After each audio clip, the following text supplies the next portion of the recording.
अंकन। हनुमान चालीसा की एक चौपाई है, संकट कटे मिटे सब पीरा, जो सुमिरे हनुमत बलबीरा।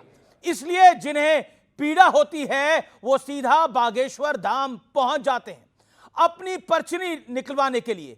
और लोगों की पर्ची निकालने वाले बागेश्वर धाम के पीठाधीश्वर धीरेंद्र कृष्ण शास्त्री जी आज खुद हमारे साथ इस मंच पे मौजूद होंगे, हमारे इस बड़े ऑडिटोरियम में। तो जोरदार तालियों के साथ स्वागत कीजिए, अभिनंदन करिए बजरंगबली के अनन्य भक्त धीरेंद्र कृष्ण शास्त्री जी का। जोरदार तालियों के साथ अभिनंदन है। जय श्री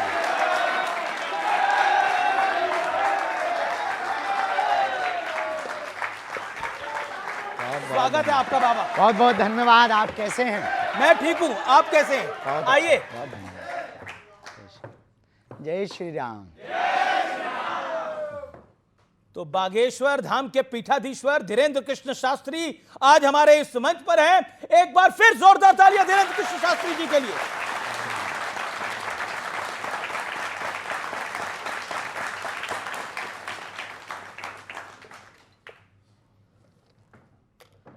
आज धीरेंद्र कृष्ण शास्त्री जी हमारे साथ हैं, जनता हमारे साथ है और इस कार्यक्रम का नाम है सत्य, सनातन और विवाद। यह नाम आज हमने इसलिए दिया क्योंकि एक तरफ सनातन की ग्लोबल जय जयकार हो रही है और खुद धीरेंद्र कृष्ण शास्त्री हाल ही में कई देशों में सनातन का डंका बजाकर लौटे हैं, लेकिन दूसरी तरफ एक के बाद एक कई विवाद भी सामने आ रहे हैं। एक तरफ पाकिस्तान कुछ करता है और दूसरी तरफ अमेरिका कुछ करता है। आज इन तमाम विवादों पर हम करेंगे एक बड़ा सार्थक संवाद धीरेंद्र कृष्ण शास्त्री जी के साथ। बाबा राम राम। राम राम। जय श्री राम। कैसे हैं आप? बड़े लंबे वक्त बाद आपसे ऑन कैमरा मुलाकात हो रही है। हाँ, कैसे हैं आप? बहुत कुशल मंगल हैं? हनुमान जी की बहुत कृपा है, जी रहे हैं। भगवान जहां जहां डुलवा रहे हैं तो डोल रहे हैं। तो भगवान की तो कृपा है आप पे और देश पे भी भगवान की कृपा होनी चाहिए। लेकिन आजकल कई विवाद भी भगवान की कृपा से बड़े फल फूल रहे हैं। मैं एक एक करके शुरू करूंगा, लेकिन शुरुआत मैं करता हूं। आप हिंदुओं को एकजुट करने की बात करते हैं, लेकिन यहां तो साधु संत ही नहीं एक रह पा रहे हैं। विवाद फल फूल रहे हैं, कुछ फल फूल में पानी पौधा आप लगा देते हैं। मेरा काम तो खबर दिखाना है बाबा। तो विवाद देखिए, दुनिया में हमेशा से ही बहुत पूर्व काल से देवताओं में भी मत्सर रहा। एक होता मच्छर, एक होता मत्सर जी। मच्छर बाहर से काटता है, मत्सर अंदर से काटता है। मत्सर का मतलब होता है कि अपने अंदर दूसरों को बढ़ते हुए देख करके जी जलन पैदा होना, इसका नाम है मत्सर। देख ना सकें पराई विभूति। तो ये आदिकाल से रहा, देवताओं में रहा, इंद्र के समय में भी रहा, तो कोई नई बात नहीं है। अब वर्तमान में जिस बात से ये विवाद लंबा खिंच रहा, उसमें बड़ा लंबा हाथ है सोशल मीडिया का और आप जैसे महापुरुषों का। अच्छा, मतलब जगत गुरु राम भद्राचार्य जी, मैं भी उनका बड़ा सम्मान करता हूं, जगत गुरु राम भद्राचार्य जी अब प्रेमानंद जी महाराज के बारे में कुछ बोल दें तो जिम्मेदार मीडिया और सोशल मीडिया हो जाता है? नहीं, बाबा जिम्मेदार नहीं है। ना सोशल मीडिया के ऊपर टिप्पणी है, ना संतों के ऊपर टिप्पणी है। बात यह है कि विवाद को बढ़ाना है कि खत्म करना। वो तथ्य हो गया, अपनी तरफ से सफाई भी हो गई जी। अब उस पर बार बार डिबेट करना, बार बार पोस्ट वायरल करना, मतलब पानी डालना है। तो आपको क्या लगता है, मैंने जो अब सवाल ये पूछना चाह रहा, वो पानी डालना है या पेट्रोल डालना है? नहीं, अब पानी पेट्रोल हम तो ऐसा कुछ नहीं करते। पेट्रोल वाला तो हमारा डिपार्टमेंट ही नहीं है, वो डिपार्टमेंट किसी और का। तो मैं ये एक प्रश्न आपसे पूछना चाह रहा हूं जी। आप हिंदुओं को एकजुट करने की बात करते हैं, मेरा प्रश्न ये है कि ये साधु संत अगर एकजुट नहीं रह पाएंगे तो समाज को मैसेज क्या देंगे? हमने एक वीडियो के माध्यम से कहा भी है, सभी महापुरुषों से प्रार्थना भी की। जी। देश को यदि बचाना है, सनातन की धज्जियां नहीं उड़वानी, सनातन को यदि बचाना है तो एकमात्र सर्वोत्तम उपाय है, वो ये है कि हमें आपस में एक दूसरे को लड़ करके ऊर्जा खत्म नहीं करनी, सनातन विरोधियों का सामना करने के लिए अपनी ऊर्जा को लगाना चाहिए। लेकिन आपकी बात, अब समय वो आ गया एक छत्र के नीचे बैठने का, अब समय वो आ गया एक स्वर में बोलने का। अब समय आ गया मत मतांतर इसको एक तरफ करके, अपने अपने सिद्धांतों को एक तरफ करके, अब समय आ गया सनातन के एक ध्वज को लेकर के सबके साथ चलने का और सबको लेकर चलने का और एक मंच पर बैठने का। लेकिन वर्तमान में परिस्थिति जो इस देश में हो रही है वो निश्चित रूप से सनातन के लिए ये कहीं ना कहीं ग्रहण का काम कर रही हैं। चाहे वो संतों का विवाद हो, चाहे वो तीर्थों पर टिप्पणियां हो, चाहे वो रामचरितमानस का विवाद हो, मानवता पर विवाद हो, मानव सभ्यता पर विवाद हो, महिलाओं पर विवाद हो, बच्चों पर विवाद हो, या फिर नग्नता या फूहड़ता परोसी जा रही हो, या फिर सोशल मीडिया पर बच्चे नचैया और बेटियां नचनियां बन रही हो। ये सब हमारी सनातन संस्कृति और देश की स्थिति को बुरा ना मानना, ये देश की स्थिति को न जाने किस तरफ ले जाया जा रहा। हमारा कहना यही है सभी आचार्यों से, आपकी मीडिया को, न्यूज़ 18 को सब लोग देखते हैं और हम कहेंगे कि आप हमें बोलने का मौका दें और ये कहना चाह रहे हैं कि कृपा करके हमारी बात को अन्यथा ना लें। अब संतों से प्रार्थना है, वीडियो ना खेलें। यदि लड़नी है तो एक बंद कमरे में एक दिन बैठ लें और जो होना हो सो हो जाए। वीडियो खेल करके दूसरों को उंगली उठाने का मौका ना दिया जाए। जी, आपने एक अच्छी बात करी कि सनातन की बात करनी चाहिए, लेकिन आपकी सलाह कोई मानेगा? आपको लगता है देखिए आपकी एडवाइस को कोई सीरियसली लेगा? अब बारिश तो होती है, कोई छाता ले या ना ले उससे मेघों को कोई फर्क नहीं पड़ता। तो आपको बागेश्वर बाबा डर नहीं लगता? धीरेन्द्र शास्त्री जी, डर नहीं लगता? बड़े बड़े धर्माचार्य हैं, बड़े बड़े आचार्य हैं, बड़े बड़े साधु संत हैं, कहीं आपके पीछे ना पड़ जाए? कुछ तो पड़े हुए हैं। पड़ जाएंगे, हम चरण पकड़ लेंगे शंकराचार्य,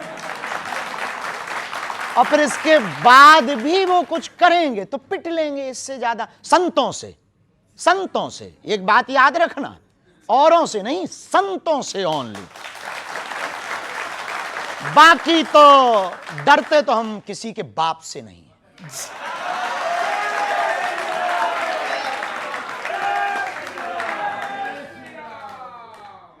आपने पहले भी मेरे एक साक्षात्कार में बोला था, एक इंटरव्यू में बोला था कि आप डरते तो किसी के बाप से नहीं। क्यों डरे भाई? हमने कहा उसे कर्जा ले रखोगा? हमने किसी से कर्जा नहीं लिया, किसी की बहन बेटी के साथ गलत नहीं किया। देश के लिए जी रहे, देश के लिए मर रहे, राष्ट्र के लिए कार्य कर रहे, बेटियों का विवाह करवा रहे, भंडारा करवा रहे, हॉस्पिटल के लिए पुरुषार्थ कर रहे, कथा से लोगों के जीवन बदलने का प्रयत्न कर रहे, जन चेतना जागृति की पदयात्रा कर रहे, वैचारिक क्रांति कर रहे। अब हमने लूटा है किसी को हमने पकड़ा है या किसी को छेड़ा है, या हमने तुम्हारे आपके इस जो मीडिया का जो भी जिसका हो इस पर कब्जा किया हो, तब डरे हम। देखिए,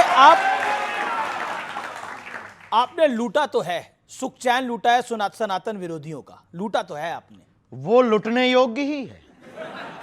जो सनातन विरोधी हैं उनका चैन लुटना ही चाहिए। जो स्वयं हम लोगों से बेचैन है वो चैन में रह सकता क्या? जी, चलिए, मेरा अगला प्रश्न है। संघ प्रमुख मोहन भागवत जी ने एक बहुत बड़ी बात कही। उन्होंने कहा कि सभी को 3 बच्चे पैदा करने चाहिए। नहीं, 4। अच्छा, 4 करने चाहिए। हाँ। अरे 3 पर इतना विवाद हो गया, उनके पीछे पड़ गए सब।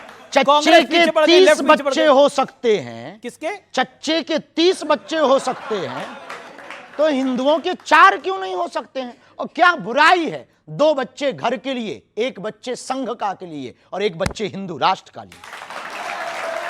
ये तो फिर फैमिली प्लानिंग का तो बैंड ही बच जाएगा पूरा। है जी, फैमिली प्लानिंग का तो बैंड ही बच जाएगा। जब उनके 12-12 बच्चे खा पी लेते भगवान की कृपा से, तो 4 नहीं पाल पाओगे? तो कहा जाता था हमारे 2 कॉन्सेप्ट बदल गया है। नहीं, अब तो उल्टा जमाना आ गया, ना बच्चे जीवन कटे अच्छे। जी, आजकल तो बड़ा उल्टा जमाना आ गया है। आपको लगता है बच्चे होने चाहिए? बिल्कुल होने चाहिए, और 4 होने चाहिए, हमने बोला नहीं है। बच्चे पसंद है आपको? भाई बच्चे किसको? बच्चे तो भगवान का रूप होते हैं। कौन ऐसा है जो बच्चों से विरोध रखता हो या ईर्ष्या रखता हो? अच्छा, एक आपके पुराने इंटरव्यू से मैंने एक कुछ निकाला है, वो मैं आपको प्ले करके दिखाता हूं। आप ही ने कहा था। कह दिया होगा। प्ले करते हैं। आप भी अपना परिवार बढ़ाना चाहते हैं क्या? बहुत जल्दी तो विवाह करेंगे आप? पक्का है, उसमें कोई संदेह नहीं। ये कोई गुनाह थोड़ी है, आपकी भी तो हुई होगी। तो लड़की देख ली है आपने या देख रहे हैं? अभी तो नहीं देखी। अभी नहीं देखी। आपको मिले तो खबर खींचिएगा। तो अब से कुछ साल पहले तक तो आपने लड़की नहीं देखी थी, आप कोई देख ली है? हमने तो उसमें- कई नहीं, सारी वीडियो, देखा। वीडियो में हाँ। अनऑफिशियली है भैया, जी, जी। ऑफिशियली है, तो उसमें देखो वीडियो में हम पूछ रहे हैं कि आपको मिले तो बच्चे भी बताना। पसंद है, आप कहते हैं 4 भी होने चाहिए, तो अब आपकी जब शादी होगी तो कितने करने का प्लान है? अब ये पहले शादी तो हो जाने दो, फिर भी योजना तो बनाई होगी घर कुछ। बस जाने दो। हम योजना से तो हम तो ये हमारा एक ही नियम है, कोई नियम नहीं है। जी। तो विवाह के रास्ते में कुछ कहानी आगे बढ़ी? अभी तो नहीं, अभी नहीं। अभी बहुत सपने हैं। हमारी एक आदत है, हम सपने युवान बच्चों को भी कहेंगे अपनी जिंदगी से, हम सपने सोते हुए नहीं देखते, जगते हुए देखना चाहते हैं। जब तक इस देश के लिए कुछ बड़ा नहीं करेंगे, जब तक हॉस्पिटल का निर्माण कार्य पूरा नहीं हो जाएगा, हमारा क्षेत्र आदिवासियों का क्षेत्र है, हमारा क्षेत्र दीनहीनों का क्षेत्र है, हमारे क्षेत्र में लगभग 15 किलोमीटर में कोई बहुत बड़ा हॉस्पिटल नहीं है, इसलिए हमने निर्णय लिया है कि हम मंदिर नहीं अस्पताल बनाएंगे। ये बड़ा बड़ा निर्णय है और बहुत बड़ा हॉस्पिटल आप बना रहे हैं, कैंसर हॉस्पिटल आप बना रहे हैं, इसके लिए वाकई जोरदार तालियां आपके लिए। लेकिन बाबा, आरएसएस चीफ ने एक और बात कही कि हिंदुत्व जो है, हिंदुइज्म जो है, वो सेकुलरिज्म की गारंटी है। इस बात से आप सहमत हैं? और अगर सहमत है तो क्यों सहमत है? देखिए, सबके अपने अपने भाव होते हैं। सेकुलरिज्म की गारंटी हिंदुत्व है या ये नहीं, इस पर हमने बहुत ज़्यादा विचार नहीं किया।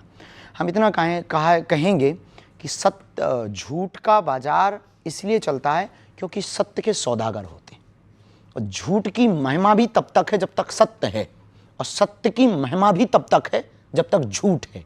यदि सभी सत्यवादी हो जाएंगे तो फिर झूठ कहाँ जाएगा, और फिर सब सत्यवादी हो जाएंगे तो तोड़ खत्म हो जाएगा। तो क्या मुसलमानों की वजह से सेकुलरिज्म नहीं है, सिर्फ हिंदुओं की वजह से सेकुलर है भारत? देखिए, भारत में हिंदुओं को और हिंदुत्व को खतरा हिंदुओं से, अच्छा, मुसलमानों से तो बहुत बाद में।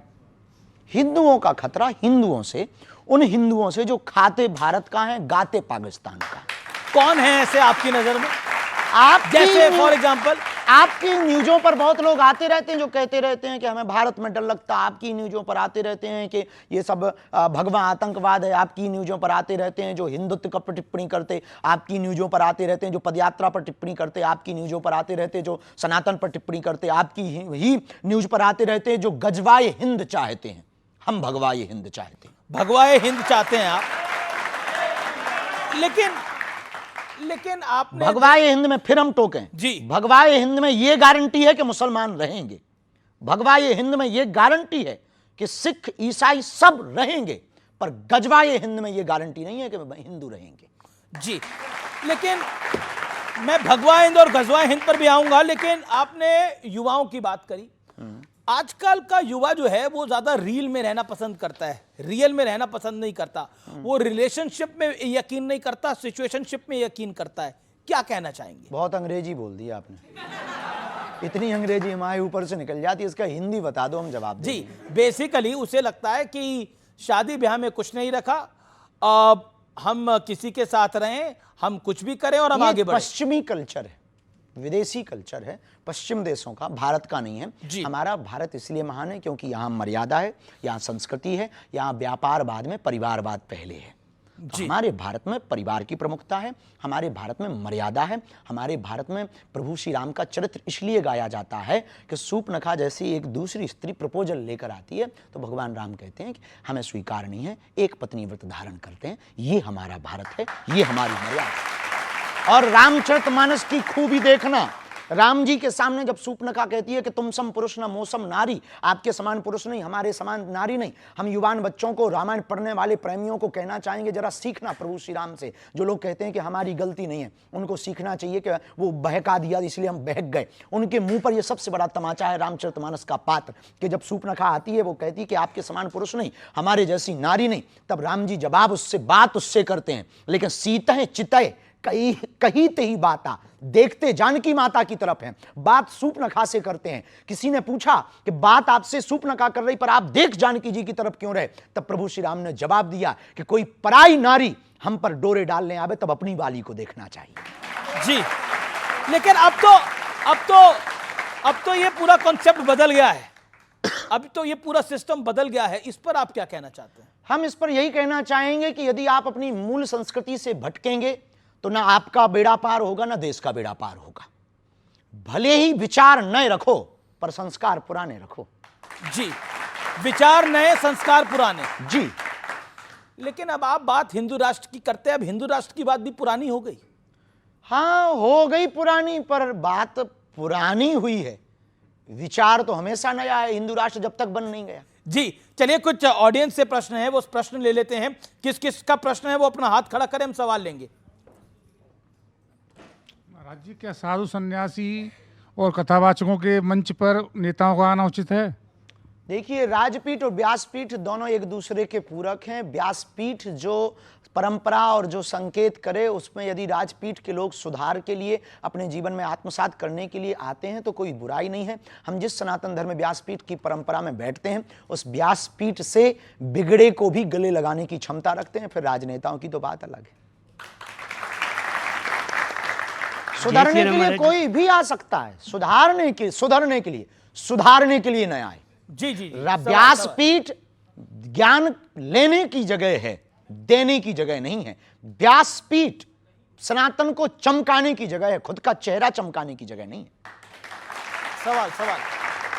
जय श्री राम महाराज जी, मेरा प्रश्न ये है कि हमें मंदिर जाके पूजा करनी चाहिए या घर पे नाम जप करना चाहिए? क्या चीज मंदिरों बेटर की है? व्यवस्था इसलिए क्योंकि हम मंदिर जाएंगे तो हमारे आदि जगत गुरु शंकराचार्य भगवान ने, जब बौद्धिज्म बहुत ज्यादा बढ़ रहा था, जब बहुत ज्यादा धर्मांतरण हो रहा था, मतांतरों के कारण, मतभेद के कारण, उस वक्त कम उम्र की आयु में आदि जगत गुरु शंकराचार्य भगवान, जो स्वयं शंकर का ही अवतार थे, चारों मठों की उन्होंने स्थापना की। मंदिरों की स्थापना करने के पीछे एकमात्र ध्येय ये था कि भगवान तो मन मंदिर में बैठा है, लेकिन ये भव्य मंदिर इसलिए बनाकर के मठ की स्थापना की कि हिंदू यहां आकर के विचार करे और अपने सनातन को बचाने के लिए एकता करे और एकजुटता में आवे। इसलिए मंदिरों में शांति, हवा सब जगह है, लेकिन जब भी आपको धूप या गर्मी लगे तब पंखा के नीचे ही हवा लगती है। ऐसे ही परमात्मा सब जगह है। जी, अगला सवाल खड़े होकर पूछिए, क्या सवाल है?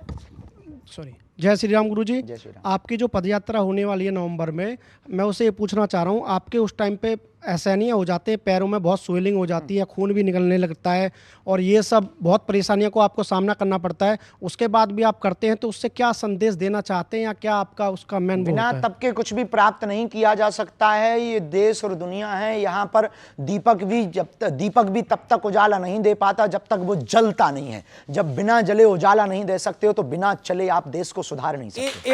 एक सवाल, ये जो सवाल पूछा उसी से जुड़ता हुआ सवाल है मेरा।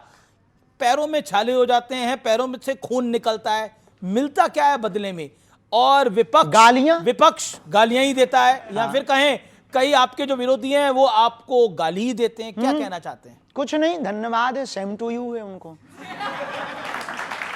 अच्छा, एक आप पर आरोप है, आरोपों की झड़ी लग रही है, सवाल ले लेते हैं। क्या सवाल है आपको, बोलिए। सर, छत्तीसगढ़ बस्तर का हूँ सर। बहुत अच्छी जगह से। सर, सवाल ये है कि धर्मांतरण को लेकर जो बस्तर में भोले भाले आदिवासी जो धर्मांतरण का शिकार हो रहे हैं, उसके लिए आपकी योजना क्या है सर? क्योंकि हर दूसरे दिन यात्राएं हम कर ही रहे हैं, भविष्य में छत्तीसगढ़ में रथ यात्रा करेंगे और उसकी योजना सिर्फ यही है कि हिंदू को स्वयं जगना पड़ेगा। एक अकेला धीरेन्द्र कृष्ण शास्त्री की जिम्मेदारी नहीं है भारत को हिंदू राष्ट्र बनाने की, हॉस्पिटल बनाने की या धर्मांतरण रोकने की। इस देश के प्रत्येक व्यक्ति को बाबा बागेश्वर बनना पड़ेगा, तभी भारत हिंदू राष्ट्र होगा।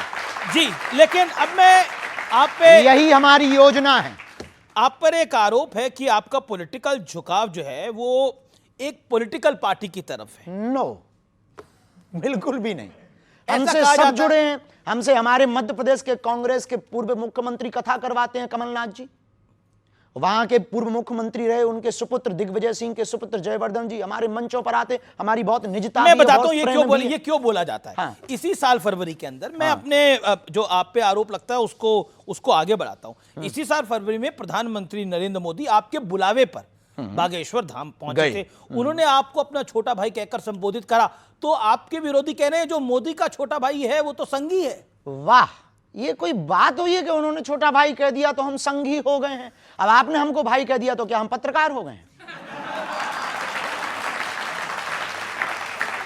ये आरोप वाले भी ना बिना खुजली के आदमी हैं। लेकिन अब मोदी जी ने आपको छोटा भाई कह इसमें दिया, दिक्कत वो भी क्या है? आपको विवाह की सलाह देके गए थे जी, वो भी तो विवाह की सलाह देके गए थे। निश्चित रूप से वो बहुत, उनका विजन मिशन बहुत अच्छा है। हम इस बात में, देखिए, हम एक बात कहें, वो प्रधानमंत्री हमारे हैं और इस देश के प्रत्येक नागरिक के प्रधानमंत्री हैं।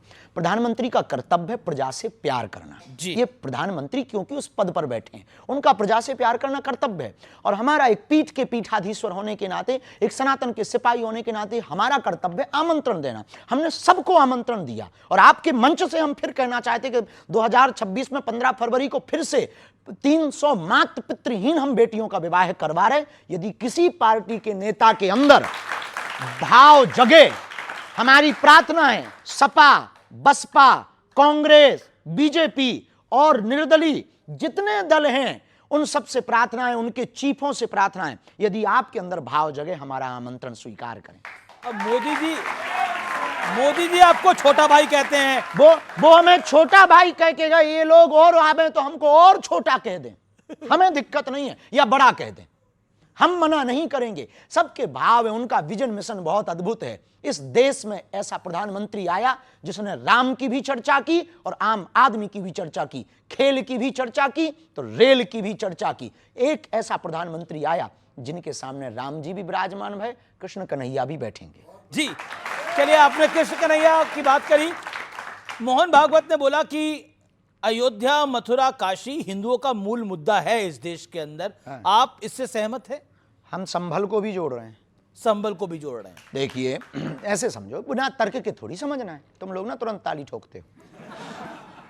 त्रेता में राम जी प्रकट भय, बात सही है, तो अयोध्या में राम जी बैठ गए। अब आता है दूसरा युग, कौन सा? द्वापर, तो बैठेंगे कौन? फिर आएगा कलयुग, तो संभल।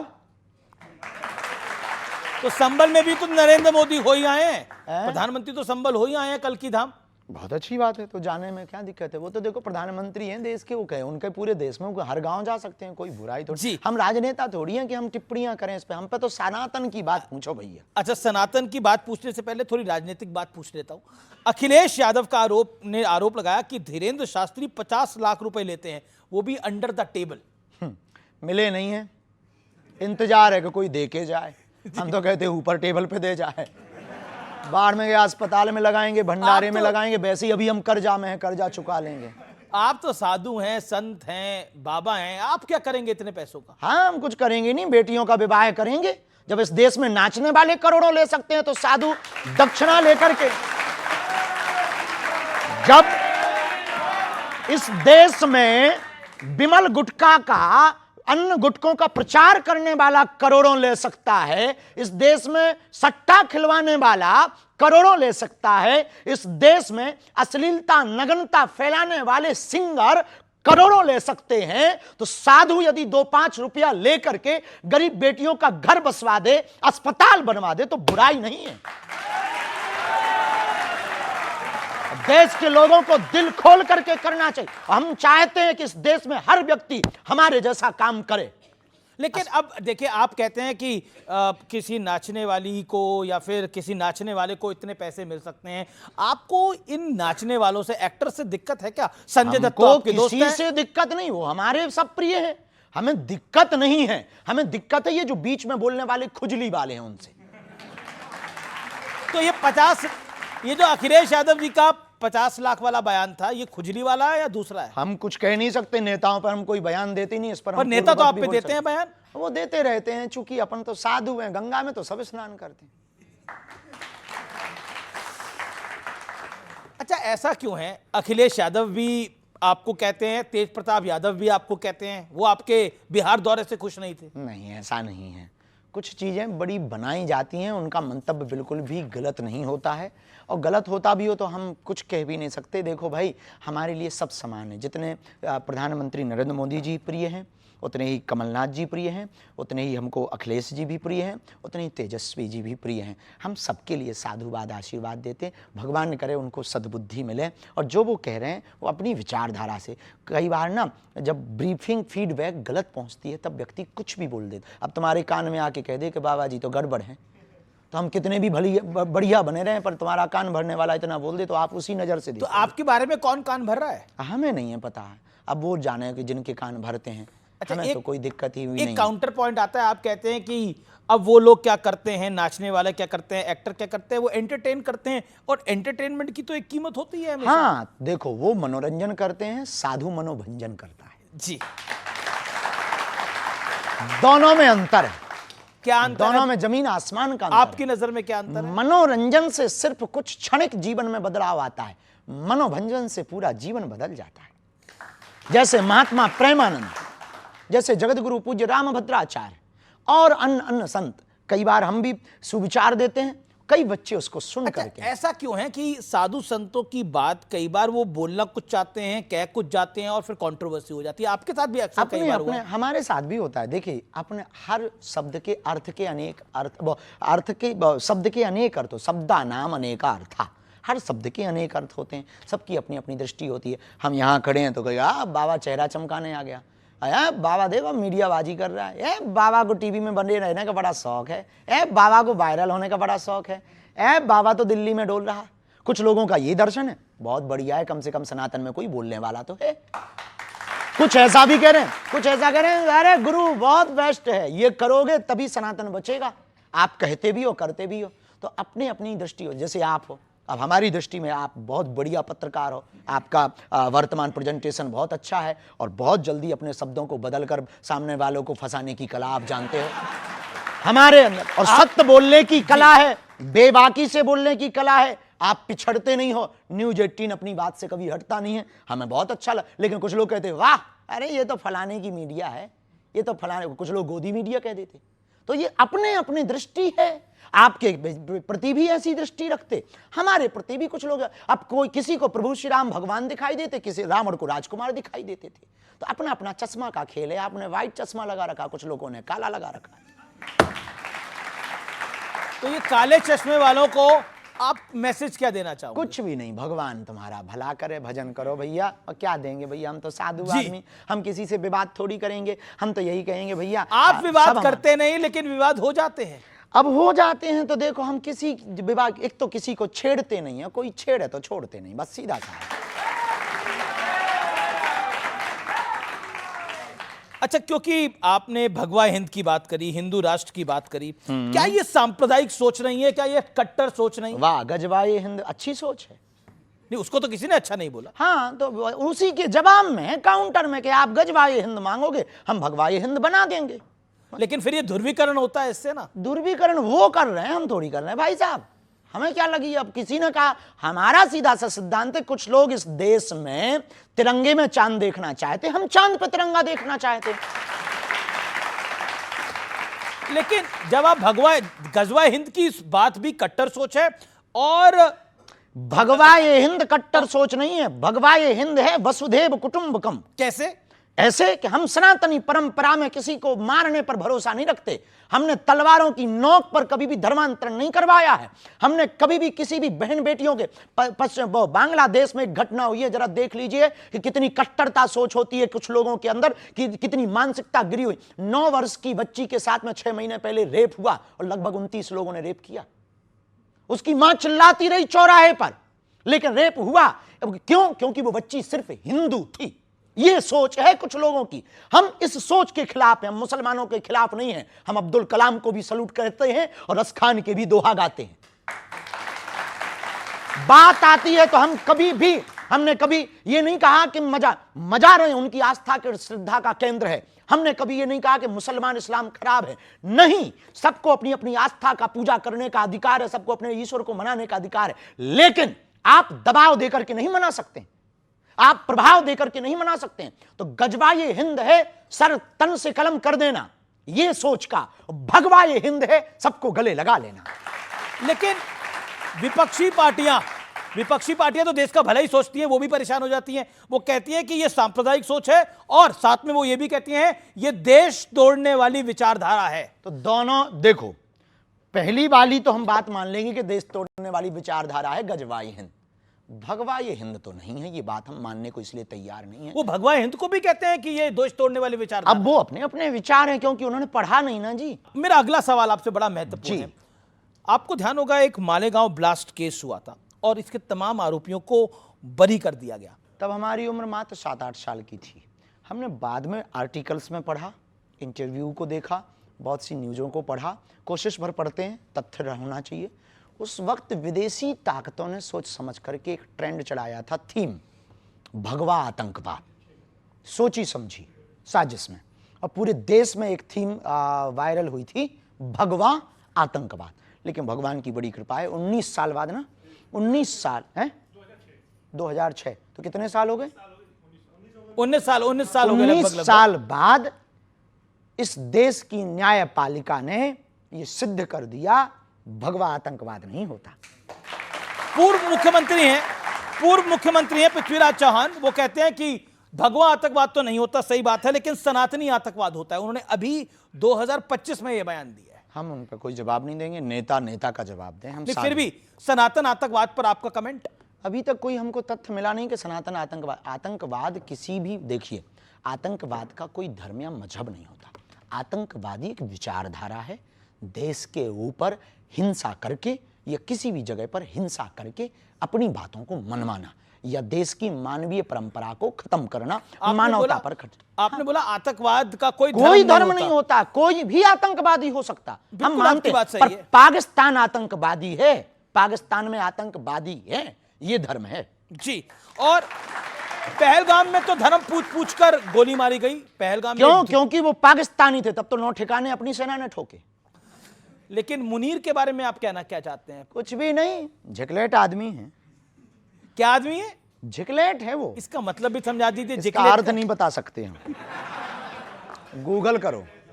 जिकलेट का अर्थ आपने बता सकते? उसका मतलब ये है, जिकलेट का मतलब ये है कि भाई बिच्छू का मंत्र जानते नहीं है और सांप के बिल में हाथ डाल रहा है जी। लेकिन मुनीर ने जो बात बोली, जब पहलगाम आतंकी हमले से पहले उन्होंने बोला हमारा देश अलग इसलिए हुआ क्योंकि हम में और हिंदुओं में बहुत फर्क है, हमारी पद्धति अलग है, हमारा जीवन अलग है। बिल्कुल। 1947 में आपको अलग एक जगह भी दे दी, पर हमको एक बात से आज भी हमको मन में दुख है। जब 1947 में 47 में धर्म के नाम पर जगह बांट दी, तो देश में ये बच कौन गए? बताइए, धर्म के नाम पर बंटवारा हुआ कि नहीं हुआ? फिर जब धर्म के नाम पर बंटवारा हुआ तो एक बंटवारे में कमी रह गई। क्या कमी रह गई? वो ये रह गई कि फिर बिल्कुल ही यहां से सफाया कर देना चाहिए थे वहां उनके वाले, और हमारे वाले वहां से पूरे ले आने थे यहाँ। लेकिन अब तो हुआ नहीं है। अब वो तो हम नहीं थे, नहीं तो हम ऐसा करते। लेकिन ऑपरेशन सिंदूर को लेकर बहुत सारी बयानबाजी हुई, लेकिन अमिताभ बच्चन को तो आप जानते होंगे। नाम सुना है, हमारा परिचय नहीं है उनसे। उनकी धर्मपत्नी है जया बच्चन, उन्होंने बोला ये ऑपरेशन सिंदूर क्या नाम होता है? हम नहीं कह सकते उनकी बात पर, क्योंकि किसी की। पर आपको लगता है ऑपरेशन सिंदूर नाम गलत है? नहीं, उन्होंने देखिए सिंदूर उजाड़ा है तो सिंदूर नाम रख दिया, क्या गलत है? सठे साठ्यम समाचरित, शास्त्र कहता है जैसे को तैसा। ऑपरेशन महादेव बहुत अच्छा। अब इस पर भी सवाल खड़े होते हैं कि ये इस तरह के नाम क्यों रखे जाते हैं? अब कुछ लोगों को तो पहले पढ़ाया जाता था गा से गणेश, तो कुछ लोग कहते थे इससे सांप्रदायिकता फैलती है, तो फिर गा से गधा पढ़ाया जाने लगा, और गा से गणेश बंद हुआ, गा से गधा पढ़ाया जाने लगा, तब से हो गया खेल, गधे ही पैदा हो रहे हैं। अब मैं आपको बताता हूं, बाला साहब ठाकरे की जो पार्टी है, उनकी पार्टी के एक संजय हैं और संजय राउत, वो कहते हैं कि ऑपरेशन महादेव, ऑपरेशन सिंदूर जैसे नामों के जरिए धार्मिक रंग दिया जाता है। नहीं, महादेव संहार के देवता हैं और शंकर जी सबके हैं। इस दुनिया में 3000 साल पहले जी कोई भी दूसरा धर्म नहीं था सनातन को छोड़कर।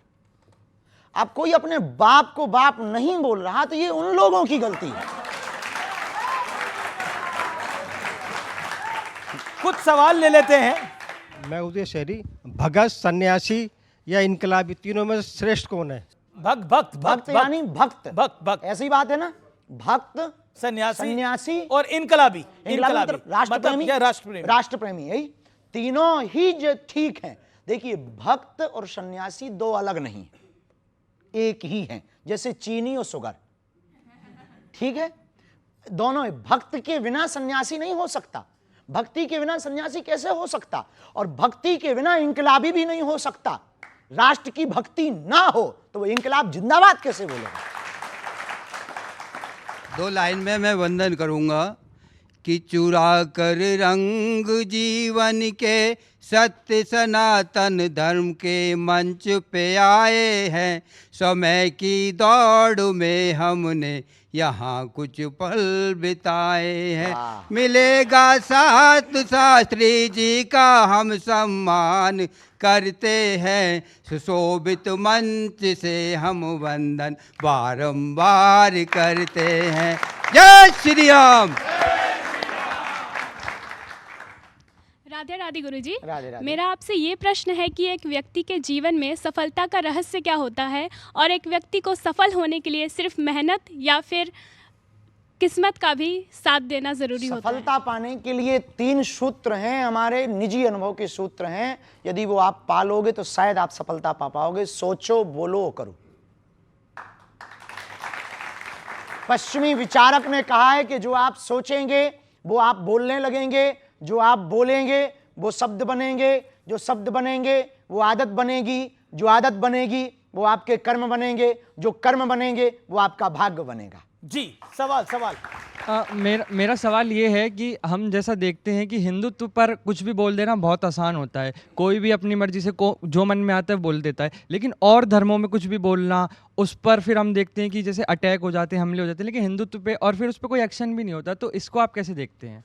ये हिंदुओं की बुजदिली पना का परिणाम है कि वो रामचरितमानस जलाते रहे, तुम चुप रहे, वो गाय काटते रहे, तुम चुप रहे, वो राम मंदिर पर 500 साल तक तुम्हें कोर्ट में घिसवाते रहे, तुम चुप रहे, वो मंदिर तोड़कर मस्जिद बनाते रहे, तुम चुप रहे, वो तुम्हारे राम के होने का सबूत मंगाते रहे, तुम चुप रहे, वो गंगा को भी कुछ और कहते रहे, तुम चुप रहे, वो दुर्गा को भी कुछ और कहते रहे, तुम चुप रहे, वो राम सेतु को भी कुछ कहते रहे, तुम चुप रहे। राम सेतु का अर्थ ही है राम सेतु, फिर भी वो राम सेतु का मतलब पूछते हैं। इसका मंतव्य हिंदू बहुत बड़ा बुजदिल है। कुंभकर्ण के बाद यदि कोई सोया है तो हिंदू सोया है। आपको क्यों लगता है कि हिंदू सोया हुआ है? यदि हिंदू सोया ना होता तो इतने लफड़े होते? हिंदू सोया ना होता तो हमें क्या आपके साथ डिबेट करना पड़ता? हिंदू सोया ना होता तो इनकी आवाज को हमें उठाना होता? हिंदू सोया ना होता तो क्या हमें पदयात्राएं करनी होती? हिंदू सोया ना होता तो क्या हमें धर्म विरोधियों से लड़ना पड़ता? हिंदू सोया ना होता तो क्या हमारी रामायण को जलाया जाता? हिंदू सोया ना होता तो क्या हमारी आस्था के प्रतीक तीर्थ राम मंदिर, कृष्ण मंदिर या संबल में मंदिरों को तोड़ करके दूसरे मजहब के आस्था के केंद्र बनाए जाते? हिंदू सोया ना होता तो क्या हमारे राम को काल्पनिक कहा जाता? हिंदू सोया ना होता तो क्या द्रौपदी के ऊपर परिहास किया जाता? हिंदू सोया ना होता तो क्या हमारे प्रभु श्री राम के बारे में अनर्गल टिप्पणियां की जाती? हिंदू सोया ना होता तो क्या इस देश में गाय कटने के बूचड़ खाने होते? हिंदू सोया ना होता तो क्या यमुना गंदी होती? हिंदू सोया ना होता तो क्या गंगा गंदी ना होती? हिंदू सोया ना होता तो क्या हमारे तीर्थों पर ब्लास्ट होते? हिंदू सोया है। लेकिन ऐसा माना जा रहा है कि अब मोदी के शासन में आने के बाद बीते 11 साल में हिंदू में एक चेतना हुई है, राम का मंदिर भी बना। निश्चित रूप से राम मंदिर बनने के बाद और सनातनी परंपरा के लोग आने के बाद लोगों को बल मिला है। लेकिन एक अकेले प्रधानमंत्री नरेंद्र मोदी, एक अकेले बागेश्वर बाबा, एक अकेले शंकराचार्य, एक अकेले बाबा जगतगुरु रामभद्राचार्य, एक अकेले स्वामी बाबा प्रेमानंद या युवान, इन लोगों से देश का उद्धार केवल अकेले से नहीं होना है। प्रत्येक व्यक्ति को सनातन का फाइटर सिपाही बनना पड़ेगा। एक प्रश्न मेरा पूरी जनता की तरफ से, इस देश के युवा से बाबा बागेश्वर को क्या उम्मीदें हैं? संस्कार और संस्कृति और सनातन और भारत के संवर्धन की उम्मीद है। ये आपको उम्मीद है। चलिए कुछ और प्रश्न है, सवाल ले लेते हैं। हाथ खड़ा करें जो सवाल पूछना चाहते हैं।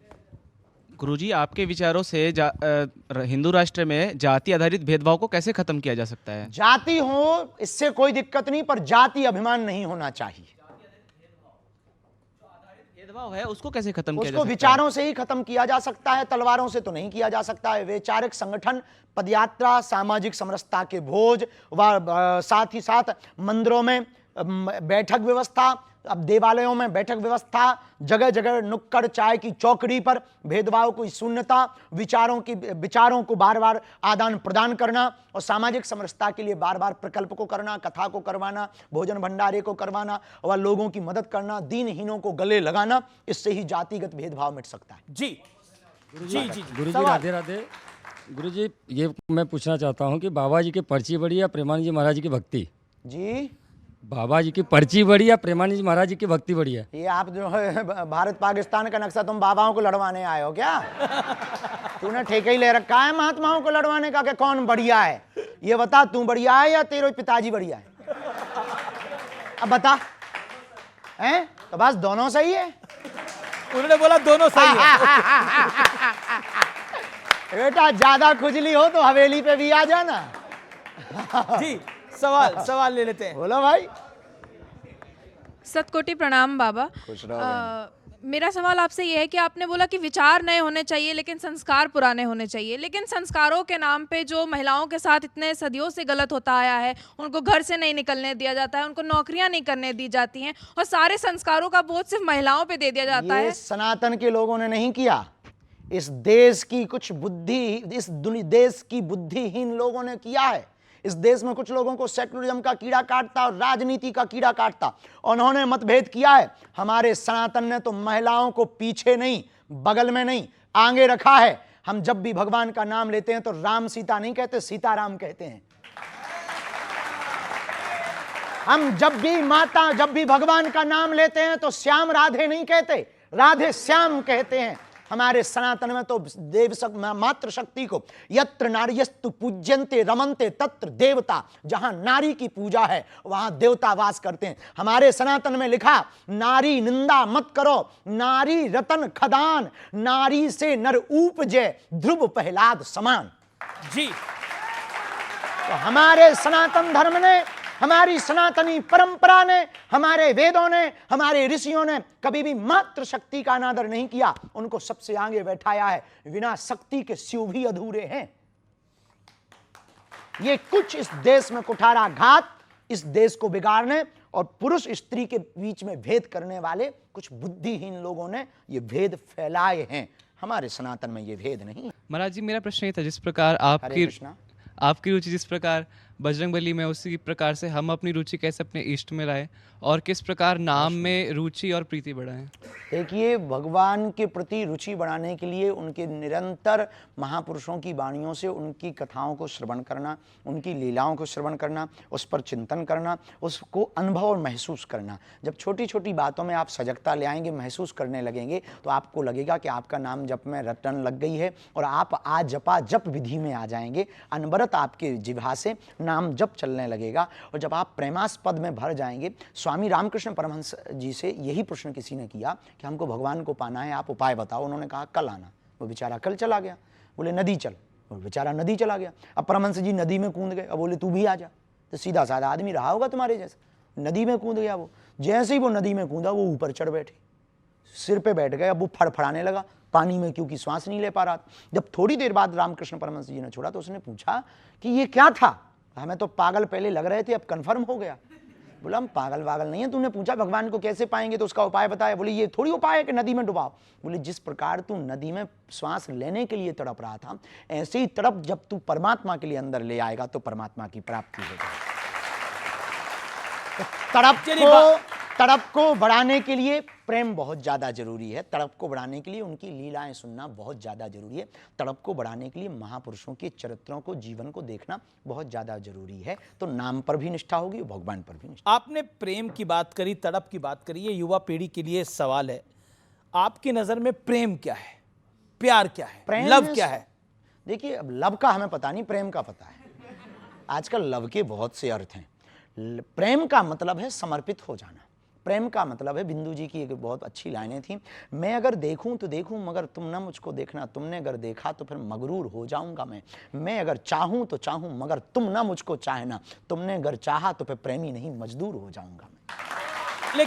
लेकिन राधा और मीरा के प्रेम में, प्यार में, इश्क में और आज की जनरेशन की इश्क तो नाम ही मत लीजिए। नहीं, तो आज प्रेम ही नाम लो, बहुत बेहतर। तो आज की जनरेशन की मोहब्बत में क्या फर्क है जी? आज की जनरेशन की मोहब्बत वो में शाश्वत प्रेम है, पवित्र प्रेम है। और आज का प्रेम वासना का प्रेम है। आज का प्रेम है भोग का प्रेम। आज का प्रेम है सिर्फ शारीरिक सुख का प्रेम। आज का प्रेम है क्षणिक में बदलने का प्रेम। आज का प्रेम सिर्फ बिस्तर तक रह गया है, बुरा मत मानना, आपकी टीवी पर ऐसी बात बोलेंगे कई लोगों को लगेगा बाबा बहुत विचित्र बात बोल रहा। बिस्तर पर ले जाने वाले तुम्हें बहुत लोग मिलेंगे, मंजिल पर ले जाने वाला कोई कोई मिलेगा। तो आप राधा और मीरा के प्रेम को आज के प्रेम से नहीं तोल सकते, क्योंकि आज का प्रेम वासना का है, मीरा और राधा का प्रेम उपासना का था। और मीरा और राधा ने सिर्फ कृष्ण से प्रेम किया, और आजकल के बेटा और बेटी तो भगवान ही बचाएं। क्या आपको आज के बेटे और बेटियों में, लड़के लड़कियों में क्या गड़बड़ दिख रही है? कुछ भी गड़बड़ नहीं, हमें तो सब अच्छे ही दिख रहे हैं, हमें क्या लेना देना।